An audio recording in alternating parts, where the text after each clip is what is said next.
One of the oldest stories on Earth is that this place is victim to a recurrent cataclysmic event, akin to a reset button that can send advanced civilizations back to the Stone Age in a geological instant. The Great Flood and Sodom and Gomorrah of the Bible, the three cataclysms of the Vishnu Purana, the sinking of Atlantis and Lemuria. The history of the world is rich with stories of cataclysms. The Five Sons of the Aztec teaches that the present world was preceded by 4 other cycles of creation and destruction. According to official records from commander of Project Nanook, Major Maynard White, the U.S. government discovered in the late 1940s that the Earth undergoes major magnetic flips about every 10,000 to 12,000 years, which causes the surface of the Earth to catastrophically shift in the space of one day. This information was officially kept from the public. The mysterious Great Pyramid of Giza was built with dimensions that memorialize the golden ratio, pi, and the speed of light, and along with the Sphinx forms a working clock of the Great Year. The Great Year is the astronomical cycle of the equinoxes around the ecliptic, a cycle that repeats just about every 26,000 years, leading many to speculate that the cataclysm is a somewhat fixed event in this cycle of time. Many researchers believe that the Great Pyramid, along with several other ancient structures that memorialize the Great Year, were built to warn us about the recurrent cataclysm.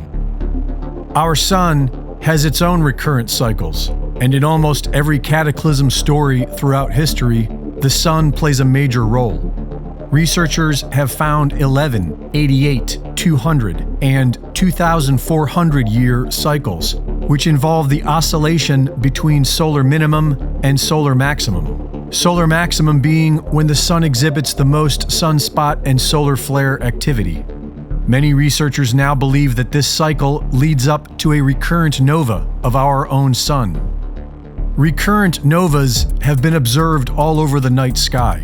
The mainstream theory is that stars become congested with atmospheric material and eventually expel this material in an explosive outburst. And there is much evidence that our own sun experiences these recurrent novas, which likely is related to the solar flare and sunspot cycles. The latest research tells us that the sun is more electrical than it is nuclear fusion, and that it has an electromagnetic relationship with the Earth. This would suggest that the magnetic reversals of the Earth occurs when the sun novas. And so the big question is, when will that be? Douglas Vogt has been studying this subject for decades and predicts that a recurrent nova will next occur in 2046. He arrived at this date based on sun cycles, as well as biblical coding. The Mayan long count calendar began in 3113 BC and was marked by days, not years. 1,872,000 days.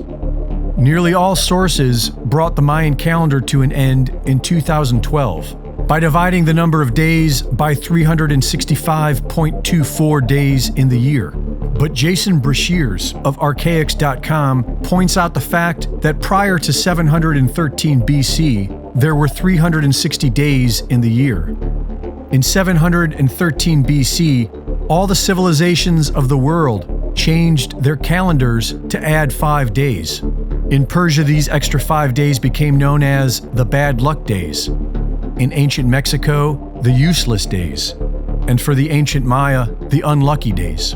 When we adjust accordingly, we have 864,000 days before the calendar change and 1,008,000 days after, which brings the Mayan calendar to an end in 2046. This also raises the question, what happened in 713 BC? According to the Bible, 86,000 people were killed by an angel that year, followed by God moving the sun by 10 degrees. Perhaps one of these cataclysms occurred that year.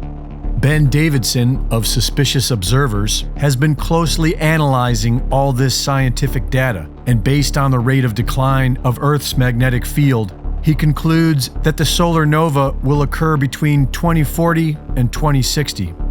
This is one of the oldest stories on Earth, and if it is true, then it would explain why so many people are convinced the world is going to end in 20 years. It would explain the entire man-made global warming cover story. It would explain the United Nations Agenda 2030. It would explain why Ray Kurzweil estimated the transhumanist singularity for 2045. And it would explain the entire outrageous, desperate transhumanist goals of the World Economic Forum. For if this is true, it would mean they are attempting to achieve the impossible, maintaining their power throughout the Earth's Great Reset. Reporting for InfoWars, this is Greg Reese.